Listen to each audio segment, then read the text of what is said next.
Hello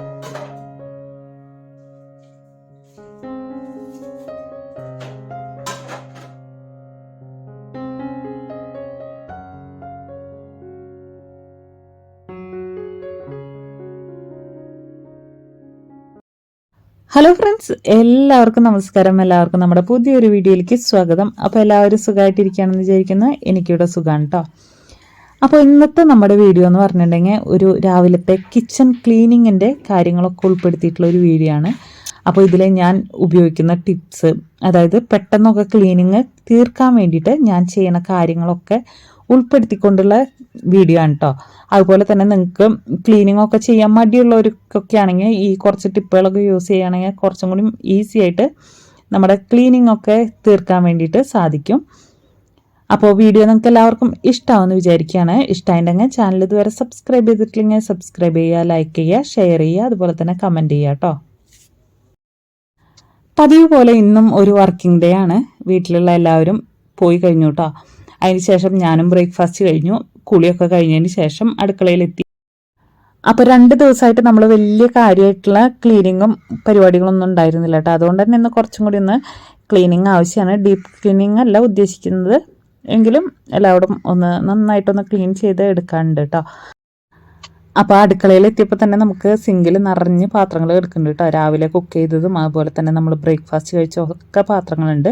അപ്പോൾ അതൊക്കെ ആദ്യം തന്നെ ക്ലീൻ ചെയ്തെടുക്കുകയാണ് കേട്ടോ. അപ്പോൾ ക്ലീൻ ചെയ്തിട്ട് ഞാൻ കൗണ്ടർ ടോപ്പിൽ ഡയറക്റ്റ് വെച്ച് കൊടുക്കുകയാണ് ചെയ്യാറ്. അതിന് ശേഷം നമ്മൾ തുടച്ച് മാറ്റി അപ്പോൾ തന്നെ വെക്കുകയാണ് ചെയ്യുന്നത് കേട്ടോ. അപ്പോൾ ഇനി നമുക്ക് പാത്രം വയ്ക്കാനുള്ള ഒരു ട്രേ പോലല്ല, അതിലുണ്ടെങ്കിൽ അതിൽ വെച്ച് കൊടുത്താലും മതി. പക്ഷെ ഞാൻ ഇങ്ങനെ അപ്പം തന്നെ തുടച്ചിട്ട് ഇതുമ്മലേക്ക് വെച്ച് കൊടുക്കാൻ, എൻ്റെ സ്റ്റാൻഡുമ്മലേക്ക് വെച്ച് കൊടുക്കുകയാണ് കേട്ടോ ചെയ്യാറുള്ളത്. അപ്പോൾ നിങ്ങൾ വിചാരിക്കും എൻ്റെ പാത്രം കഴുകലൊക്കെ കഴിഞ്ഞിട്ടുണ്ടാവുമെന്ന്. അപ്പോൾ ഒരു ട്രിപ്പ് മാത്രമേ പാത്രം കഴുകിയിട്ടുള്ളൂ, ഇനിയും പാത്രങ്ങൾ കഴുകാൻ വേണ്ടിയിട്ടുണ്ട് കേട്ടോ. അപ്പം ഞാൻ എല്ലാം കൂടി വലിച്ചിട്ടിട്ടില്ല. എല്ലാം കൂടി വലിച്ചിട്ടിട്ട് കണ്ടിട്ടുണ്ടെങ്കിൽ എനിക്കൊരു ഭ്രാന്ത് പിടിക്കും. അപ്പോൾ അതുകൊണ്ട് തന്നെ കുറേശ്ശെ സ്റ്റെപ്പ് ബൈ സ്റ്റെപ്പായിട്ടാണ് ഞാൻ പാത്രം കഴുകുന്നത്. അപ്പോൾ ഇനി പാത്രങ്ങൾ കഴുകിയെടുക്കാണ്ടെന്ന് പറഞ്ഞില്ല. അപ്പോൾ രാവിലെ ചട്നിയും ബ്രേക്ക്ഫാസ്റ്റൊക്കെ ഉണ്ടാക്കിയതിൻ്റെ ബാക്കിയൊക്കെ ഉണ്ടായിരുന്നു. അപ്പോൾ അതൊക്കെ ഒരു ചെറിയ പാത്രത്തിലേക്ക് മാറ്റി കൊടുക്കുകയാണ്. അതിന് ശേഷം ഈ ചീനച്ചട്ടി കഴുകാണ്ട്, അതുപോലെ തന്നെ നമ്മളെ സ്റ്റൗവിൻ്റെ മുകളിൽ കുറച്ചൊക്കെ പോയിട്ടുണ്ടായിരുന്നു കേട്ടോ. അപ്പോൾ ആ ഭാഗമൊക്കെ മാറ്റിയിട്ട് കഴുകാൻ വേണ്ടിയിട്ട് കുറച്ച് നേരം വെള്ളത്തിൽ കുതിർത്ത് വെക്കുകയാണ്. അപ്പോൾ ആ പാത്രങ്ങളൊക്കെ കുറച്ച് നേരം വെള്ളത്തിലിട്ടുമ്പോഴേക്കും ഒന്ന് കുതിർന്ന് വരും. അപ്പോൾ നമുക്ക് ഈസി ആയിട്ട് കഴുകിയെടുക്കാൻ പറ്റും. പിന്നെ അപ്പോഴേക്കും നമ്മുടെ കൗണ്ടർ ടോപ്പിൽ നമ്മൾ കുറേ കാര്യങ്ങൾ രാവിലെ തന്നെ വലിച്ച് വെച്ചിട്ടുണ്ടാവും. ആവശ്യമുള്ളതും ആവശ്യമില്ലാത്ത സാധനങ്ങളൊക്കെ രാവിലത്തെ ആ തിരക്കിൻ്റെ ഇടയിൽ നമ്മൾ വലിച്ച് വെച്ചിട്ടുണ്ടാവും. അതൊക്കെ അതിൻ്റേതായ സ്ഥാനത്ത് വെച്ച് കൊടുക്കുകയാണ്. പിന്നെ കുറച്ച് ഗ്രോസറീസ് തലേദിവസം തന്നെ വാങ്ങിച്ചു കൊടുക്കുന്നുണ്ടായിരുന്നു കേട്ടോ. അപ്പോൾ അത് അവിടെ ഇരിക്കുന്നുണ്ടായിരുന്നു. അപ്പോൾ അതൊക്കെ ഞാൻ എടുത്തിട്ട് വേറൊരു പാത്രത്തിലേക്ക് ഇട്ട് കൊടുക്കുകയാണ്. അപ്പോൾ കടലയുടെ പാത്രം മാത്രമാണ് കേട്ടോ ഒഴിഞ്ഞിട്ട് ഇരിക്കുന്നുണ്ടായിരുന്നുള്ളൂ. ബാക്കിയെല്ലാ പാത്രങ്ങളിലും സാധനങ്ങളും ഉണ്ടായിരുന്നു. അപ്പോൾ അതൊക്കെ കഴിഞ്ഞിട്ട് ഒന്ന് കഴുകിയെടുത്തതിന് ശേഷം അതിൽ നിറച്ച് വയ്ക്കാമെന്ന് വിചാരിച്ചു. അപ്പോൾ ബാക്കിയുള്ളതൊക്കെ ഞാൻ ഇതുപോലെ പൊട്ടിക്കാത്ത പാക്കറ്റുകളല്ലേ, അതൊക്കെ ഇതുപോലെ ഒരു പാത്രത്തിലേക്ക് എല്ലാതും കൂടിയിട്ട് വെച്ച് കൊടുക്കാം കേട്ടോ. പിന്നെ ആവശ്യത്തിന് നമുക്ക് എടുത്തിട്ട് മറ്റുള്ള പാത്രങ്ങളിലേക്ക് ആക്കി കൊടുത്താൽ മതിയല്ലോ.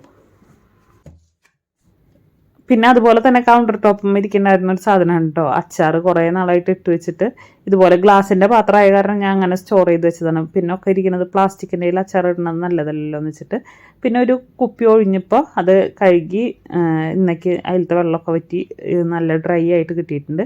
അപ്പോൾ അതിലേക്ക് നമ്മൾ അച്ചാറൊക്കെ നിറച്ച് കൊടുക്കുകയാണ്. അപ്പോൾ ഒരു ബോട്ടിൽ നിറച്ച് വെച്ചിട്ട് പിന്നെയും അതിൽ ബാക്കിയുണ്ടായിരുന്നു. അപ്പോൾ അത് ഞാൻ ഒരു പ്ലാസ്റ്റിക്കിൻ്റെ ബോട്ടിൽ തന്നെ ആക്കി വെക്കുകയാണ്. അങ്ങനെ ആക്കി വെച്ചിട്ട് അത് കഴുകിയെടുക്കാമെന്ന് വിചാരിച്ചിട്ടാണ് കേട്ടോ ഞാൻ ചെയ്തത്. പക്ഷേ അത് ആക്കി കഴിഞ്ഞപ്പോൾ അതിൽ വീണ്ടും ഇങ്ങനെ അടിയിലൊക്കെ കുറച്ച് മസാലയും കാര്യങ്ങളൊക്കെ ഇരിക്കുന്നുണ്ടല്ലേ. അപ്പോൾ അത് കണ്ടപ്പോൾ എനിക്ക് സത്യം പറയുകയാണെങ്കിൽ കഴുകി കളയാൻ തോന്നിയില്ല. അപ്പോൾ ഞാൻ വിചാരിച്ചു ഉച്ചയ്ക്ക് അങ്ങനെ ഊണ് കഴിക്കുമ്പോൾ അതിട്ടിട്ട് നമുക്ക് കഴിക്കാമെന്ന് വിചാരിച്ചിട്ട് അത് ഞാൻ അവിടെ ആ പാത്രം അവിടെ മാറ്റി വയ്ക്കുകയാണ് ചെയ്തത്. കഴുകിയെടുത്തില്ല കേട്ടോ. അപ്പോഴേക്കും നമ്മുടെ അക്ഷയപാത്രം വീണ്ടും നിറഞ്ഞു വന്നിട്ടുണ്ട് കേട്ടോ. അപ്പോൾ അതൊക്കെ ഒന്ന് കഴുകിയെടുത്തിട്ട് അത് സ്ഥാനത്ത് വെച്ച് കൊടുക്കുകയാണ്. അപ്പോൾ അതൊക്കെ കഴുകിയെടുക്കുമ്പോഴേക്കും ഏട്ടൻ്റെ ഫോൺ വന്നു. ഞാൻ വീട്ടിലേക്ക് വന്നിട്ട് അപ്പോൾ തന്നെ പോട്ടോ. അപ്പോൾ ഞാൻ പറഞ്ഞു കുറച്ച് മുട്ട വാങ്ങിച്ചോ, അതുപോലെ തന്നെ മാഗി ഒരു പാക്കറ്റ് വാങ്ങിച്ചോ എന്ന് പറഞ്ഞു കേട്ടോ. അപ്പോൾ കുട്ടികൾക്ക് ഈ ആഴ്ചയായിട്ട് അങ്ങനെ സ്പെഷ്യലായിട്ടൊന്നും ഉണ്ടാക്കി കൊടുത്തിട്ടില്ല. പിന്നെ ഇന്നും ഉള്ളത് തലേ ദിവസത്തെ കുറച്ച് കറിയും കൂട്ടാനുമാണ് ഉള്ളത്. അപ്പം ഞാൻ വിചാരിച്ചു അവർക്ക് ഉച്ചയ്ക്ക് വരുമ്പോൾ വല്ല സ്പെഷ്യൽ വേണമെന്ന് തോന്നുകയാണെന്ന് വെച്ചെങ്കിൽ നമുക്ക് ഉണ്ടാക്കി കൊടുക്കാമെന്ന് വിചാരിച്ചിട്ട് അങ്ങനെ മുട്ട വാങ്ങിപ്പിച്ചതാണ്. അപ്പോൾ തന്നെ ഞാൻ മുട്ടയൊക്കെ എടുത്തിട്ട് മാറ്റി വെക്കാൻ കേട്ടോ. അപ്പോൾ കുറച്ച് ഞാൻ ഫ്രിഡ്ജിൽ വെച്ചു, നമ്മുടെ ട്രേയില്ലേ അതിൽ വെച്ചു. പിന്നെ ബാക്കിയുള്ളത് ഇതുപോലെ ഐസ്ക്രീമിൻ്റെ പാത്രത്തിലാക്കിയിട്ട് ഫ്രിഡ്ജിലേക്ക് മാറ്റി വെക്കുകയാണ്. അപ്പോൾ ചിലതൊക്കെ കൊണ്ടുവരുമ്പോൾ ഇങ്ങനെ ഷേക്കായിട്ടാണെന്ന് തോന്നുന്നുണ്ട്, പൊട്ടിയുണ്ട് കേട്ടോ. അപ്പോൾ അതൊക്കെ ഞാൻ എടുത്തിട്ട് സെപ്പറേറ്റ് ചെയ്ത് വെച്ചു. എന്നിട്ട് നമ്മൾ അന്ന് യൂസ് ചെയ്യുകയോ അല്ലെങ്കിൽ പിറ്റേ ദിവസം യൂസ് ചെയ്യാനൊക്കെ എടുക്കാമല്ലോ. അപ്പോൾ അതിന് വേണ്ടിയിട്ട് അത് പുറത്ത് തന്നെ വെച്ചിട്ടുണ്ട്. അപ്പോഴേക്കും നമുക്കിത് ഇഷ്ടത്തിന് പ്ലാസ്റ്റിക്കിൻ്റെ വേസ്റ്റ് ആയിട്ടുണ്ട്, പാലിൻ്റെ ആയാലും അതുപോലെ തന്നെ നമ്മൾ ഓരോ സാധനങ്ങൾ വാങ്ങിച്ചു കൊണ്ടുവരുമ്പോൾ ഉള്ള വേസ്റ്റില്ലേ, അപ്പോൾ അതും പേപ്പർ വേസ്റ്റ് നമുക്ക് ഒരു കവറിലാക്കിയിട്ട് ഇടാൻ വേണ്ടിയിട്ട് പഞ്ചായത്തിൽ നിന്ന് നമുക്കിതുപോലെ ഒരു കവർ തന്നിട്ടുണ്ട് കേട്ടോ. അപ്പോൾ ആ കവർ വലുതാണ്, അത് ഞാൻ അടുക്കളയിൽ വെക്കാറില്ല, പുറത്താണ് വെക്കാറുള്ളത്. അപ്പോൾ അതിലേക്ക് വേസ്റ്റ് ഇട്ട് കൊടുക്കുക. അപ്പോഴേക്കാണ് മിക്സിമേലേക്ക് ഒന്ന് നോട്ടം പോയത്. അപ്പോൾ മിക്സിയുടെ ആ മോൾ വശല്ലേ അതുമേലൊക്കെ ഇങ്ങനെ കറുത്ത പാട് വന്നിട്ടുണ്ട്. അപ്പോൾ എൻ്റെ ജാറ് മിക്സിയുടെ ബൗളില്ലേ അതിൻ്റെ അടിയിലത്തെ ആ പ്ലാസ്റ്റിക്കിൻ്റെ ഭാഗത്ത് ആ ഇതൊക്കെ ഇങ്ങനെ പൊടിഞ്ഞ് പോകുന്നുണ്ട്. അപ്പോൾ അതുകൊണ്ട് തന്നെ പെട്ടെന്ന് തന്നെ ഈ ഏരിയൊക്കെ നന്നായിട്ട് കറുത്ത ആ കളറാവും കേട്ടോ. അപ്പോൾ അത് കളയാൻ വേണ്ടിയിട്ട് ഞാൻ മിക്കതും ക്യുക്കായിട്ട് ചെയ്യുമ്പോൾ ഇതുപോലെ നമ്മൾ ലൈസോളില്ലേ അതെടുത്തിട്ട് ഒന്ന് വെറുതെ ഒന്ന് ബ്രഷ് ഇട്ട് അങ്ങനെ ഒന്ന് കാണിച്ചു കൊടുക്കാൻ കേട്ടോ ചെയ്യുക. ഉരച്ചു കൊടുത്തതിന് ശേഷം നമ്മൾ ഒരു പേപ്പറോ അല്ലെങ്കിൽ ടിഷ്യൂ വെച്ചിട്ട് ഒന്ന് തുടച്ചു കൊടുക്കുക. അല്ലെങ്കിൽ വെച്ചെങ്കിൽ നമ്മൾ സാധാ തുണിയില്ലേ തുണി വെച്ചിട്ട് ഒന്ന് തുടച്ചു കൊടുക്കുക കേട്ടോ. അതുപോലെ നമുക്ക് എല്ലാ സൈഡും അതുപോലെ തന്നെ തുടച്ചെടുക്കാൻ പറ്റും. അഴുക്കുള്ളിടത്തൊക്കെ ഒരു തരി അത് ഒന്ന് വെച്ച് തേച്ചിട്ട് നമ്മൾ എല്ലാവിടും ഒന്ന് ക്ലീൻ ആക്കി എടുക്കുക. അപ്പോൾ അതായത് നമ്മുടെ മിക്സി നല്ല കുട്ടപ്പനായിട്ട് വന്നിട്ടുണ്ട്. ഇനി നമ്മൾ ഡെയിലി ക്ലീൻ ചെയ്യുമ്പോൾ ലൈസോൾ അങ്ങനത്തെ സാധനങ്ങളൊക്കെയാണല്ലോ ഉപയോഗിച്ചിട്ട് ക്ലീൻ ചെയ്യാറുള്ളത്. അതിന് പകരമായിട്ട് നമ്മൾ വെള്ളത്തിലേക്ക് കുറച്ച് വിമ്മിൻ്റെ ലിക്വിഡ് അല്ലെങ്കിൽ പ്രില്ല് അങ്ങനത്തെയൊക്കെ യൂസ് ചെയ്തിട്ട് നമുക്ക് ഡെയിലി കിച്ചൺ ക്ലീൻ ചെയ്തെടുക്കാം. പിന്നെ നമ്മൾ 2 ദിവസമൊക്കെ കൂടുമ്പോൾ അല്ലെങ്കിൽ ഡെയിലി തന്നെ രാത്രി നേരത്തായാലും നമ്മൾ ഈ ചൂടുവെള്ളത്തിൽ കുറച്ച് വിമ്മോ അങ്ങനത്തെ ലിക്വിഡില്ലേ അത് ഒഴിച്ചു കൊടുക്കുക. അതിന് ശേഷം ഒന്ന് ക്ലീൻ ചെയ്തെടുക്കുകയാണെന്ന് വെച്ചെങ്കിൽ ഞാനിത് ചൂടുവെള്ളം യൂസ് ചെയ്തിട്ടാണ് കേട്ടോ ചെയ്യണത്. നമ്മളെ സ്റ്റൗമ്മലൊക്കെ ഉണ്ടാക്കണ ആ പറ്റി പിടിച്ചിരിക്കുന്ന ആ മെഴുക്കൊക്കെ കൂടിയിട്ടുള്ള അതൊക്കെ പെട്ടെന്ന് തന്നെ നമുക്ക് ക്ലീൻ ചെയ്തെടുക്കാൻ പറ്റും. അതുപോലെ തന്നെ കുക്ക് ചെയ്യുമ്പോഴൊക്കെ നമ്മുടെ ചെമ്മരുമ്പിലേക്കൊക്കെ അതിൻ്റെ മെഴുക്കൊക്കെ തെറിച്ച് ഇരിക്കുന്നുണ്ടാവും. അപ്പോൾ അതൊക്കെ ഇതുപോലെ ഒന്ന് വെള്ളം വെച്ച് തുടച്ചു കൊടുക്കുമ്പോൾ നല്ല ക്ലീൻ ആയി കിട്ടും കേട്ടോ. അതുപോലെ തന്നെ നമുക്ക് നമ്മുടെ ബോട്ടിൽസൊക്കെ നിറച്ച് വെച്ചിട്ടുള്ളതൊക്കെ നമ്മൾ കൈ പിടിച്ചിട്ട് അതുമ്മ മെഴുക്കും അത് ചെളിയൊക്കെ അതുപോലെയൊക്കെ ആവാറുണ്ട്. അപ്പോൾ അങ്ങനത്തെയൊക്കെ തുടച്ചെടുക്കാനും ഈ വെള്ളം തന്നെ യൂസ് ചെയ്താൽ മതി. പിന്നെ നമ്മുടെ കിച്ചൺ അപ്ലയൻസസ് ആയിട്ടുള്ള ഓവൻ അതുപോലെ തന്നെ ഇൻഡക്ഷൻ അതൊക്കെ തുടച്ചെടുക്കാനും നമുക്ക് ഈ ഒരു വെള്ളം തന്നെ യൂസ് ചെയ്താൽ മതി കേട്ടോ. അപ്പോൾ ഇത് നമുക്ക് പച്ചവെള്ളത്തിൽ ഇങ്ങനെ ഡെയിലി ക്ലീൻ ചെയ്യുമ്പോൾ അങ്ങനെ ക്ലീൻ ചെയ്തെടുക്കാം കേട്ടോ. ഇനിയിപ്പോൾ നമ്മൾ ആഴ്ചയിൽ ഒരു ദിവസം അല്ലെങ്കിൽ 2-3 ദിവസം കൂടുമ്പോൾ ഇതുപോലെ ചൂടുവെള്ളം ഒഴിച്ച് ക്ലീൻ ചെയ്തെടുക്കുകയാണെങ്കിലും നമ്മുടെ ഡീപ്പ് ക്ലീനിങ്ങിൻ്റെ ടൈമൊക്കെ നമുക്ക് സേവ് ചെയ്യാൻ പറ്റും കേട്ടോ. അധികം അങ്ങോട്ട് കഷ്ടപ്പെടേണ്ടി വരില്ല ഡീപ്പ് ക്ലീനിങ്ങിൻ്റെ സമയത്ത്.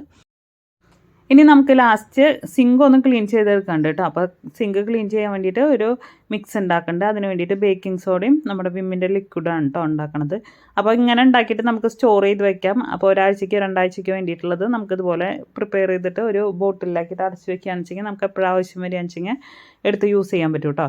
ഇത് ഉപയോഗിച്ചിട്ട് നമുക്ക് സിങ്ക് ക്ലീൻ ചെയ്യാനും അതുപോലെ തന്നെ സിങ്കിലത്തെ സ്ട്രെയിനർ അരിപ്പമ്മലൊക്കെ നിറയെ ഇങ്ങനെ പറ്റി പിടിച്ചിട്ടൊക്കെ ഉണ്ടാവില്ലേ, അപ്പോൾ അങ്ങനത്തെ ഒക്കെ ഒരു ബ്രഷ് ഉപയോഗിച്ചിട്ട് ക്ലീൻ ചെയ്തെടുക്കാം.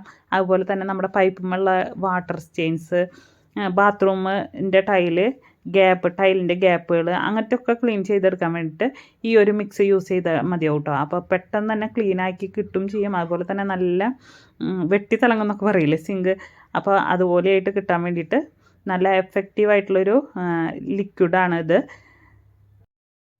അതുപോലെ തന്നെ വാഷിംഗ് ബേസൺ നമ്മൾ കൈയൊക്കെ കഴുകില്ലേ അവിടുത്തെ സെറാമിക്കിൻ്റെ ടൈപ്പൊക്കെ ഉള്ളതൊക്കെ ക്ലീൻ ചെയ്തെടുക്കാൻ വേണ്ടിയിട്ടും ഈ ഒരു ലിക്വിഡ് തന്നെ ഉപയോഗിച്ചാൽ മതിയാവും.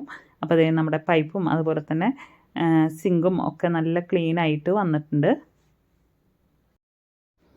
അപ്പോൾ നമ്മുടെ കിച്ചണിലത്തെ ഒരുവിധം പരിപാടിയൊക്കെ കഴിഞ്ഞിട്ടുണ്ട് കേട്ടോ. പക്ഷേ നമ്മുടെ ഏറ്റവും കൂടുതൽ എൻ്റെ ടൈം പോകാമെന്ന് പറഞ്ഞിട്ടുണ്ടെങ്കിൽ നമ്മുടെ പ്ലാന്റ് കൊടുന്നിട്ട് ഇട്ട് വെക്കണ കാര്യത്തിലും അതുപോലെ തന്നെ അത് നോക്കണ കാര്യത്തിലാണ് കേട്ടോ എൻ്റെ ഏറ്റവും കൂടുതൽ ടൈം പോവുക.